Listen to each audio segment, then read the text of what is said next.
সংসদ ভবনের এলডি হলে জাতীয় ঐকমত্য কমিশনের সঙ্গে বৈঠক করেছে জাতীয় সমাজতান্ত্রিক দল মার্ক্সবাদী। সেখানে আছেন সহকর্মী রাব্বি হোসেন, যুক্ত হব তার সঙ্গে। রাব্বি, জানাবেন যে কমিশনের সাথে আলোচনায় কি কি বিষয়ে জোর দিচ্ছে মার্ক্সবাদী এই দলটি?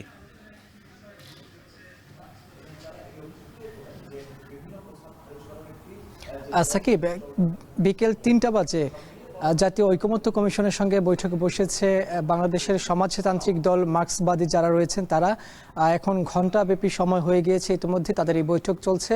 বৈঠকের আগে একটি ব্রিফিং করেছিলেন আজকে এই সমাজতান্ত্রিক দলের যিনি পক্ষে হয়ে আজকে এখানে নেতৃত্ব দিচ্ছেন প্রধান সমন্বয়ক মাসুদ রানা।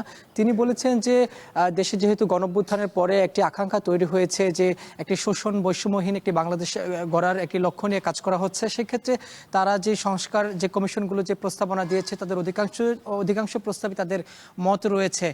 তবে তারা বলেছেন যে এই যে আরেকটি কথা বলেছেন যে নারী সংস্কার কমিশন বাতিল চেয়ে আজকে আন্দোলন হচ্ছে, সেটি আসলে গণ অভ্যুত্থান পরিপন্থী বলে তিনি দাবি করেছেন এই যে প্রধান সমন্বয়ক এই সমাজতান্ত্রিক দলটির। এছাড়া এখানে তারা বলেছেন যে গণঅভ্যুত্থান পরবর্তী সময়ে দেশের সংস্কারের জন্য যে যে করা প্রয়োজন সেক্ষেত্রে সরকারকে সর্বোত্তকভাবে তারা সহযোগিতা করবেন এবং রাজনৈতিক দলগুলোর প্রতিও তারা আহ্বান জানিয়েছেন। এখানে এই জাতীয় ঐকমত্য কমিশনের যিনি সহসভাপতি ডক্টর আলী রিয়াজ, তিনিও বলেছেন যে বড় রাজনৈতিক দলগুলোর পাশাপাশি ছোট ছোট রাজনৈতিক দলগুলোকেও এই একমত হতে হবে, সবগুলো প্রস্তাবনাতে একমত হতে হবে। বিষয়টি এমনটাই নয়, তবে যে প্রস্তাবনাগুলো একেবারেই জরুরি হয়ে গিয়েছে এই নতুন করে বাংলাদেশ বিনির্মাণে, সেক্ষেত্রে সেই প্রস্তাবনাগুলোতে তাদের একত্রতা পোষণ করা প্রয়োজন বলছেন। তবে এখনও যেহেতু তাদের এই বৈঠকটি চলমান রয়েছে, কিছুক্ষণের মধ্যে বৈঠকটি শেষ হলে আরও বিস্তারিত জানা যাবে।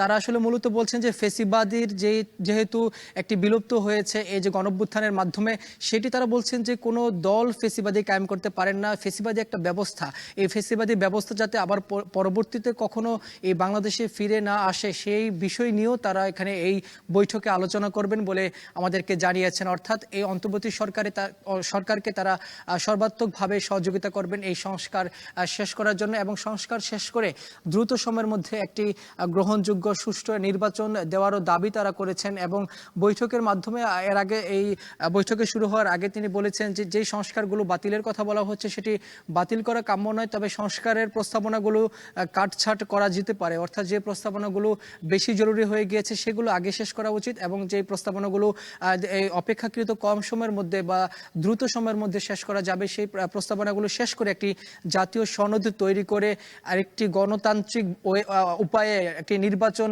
দেওয়ার তারা দাবি করেছেন। তবে বৈঠক শেষ করে পরবর্তীতে তারা আসলে সাংবাদিকদের সঙ্গে কথা বলবেন, তখন আরো বিস্তারিত জানা যাবে কোন কোন প্রস্তাবনায় তারা একমত আর কোন কোন প্রস্তাবনায় তারা একমত পোষণ করেননি। এই বিষয়গুলো পরবর্তীতে আরো বিস্তারিত জানা যাবে। এই ছিল আমার কাছে সবশেষ খবর।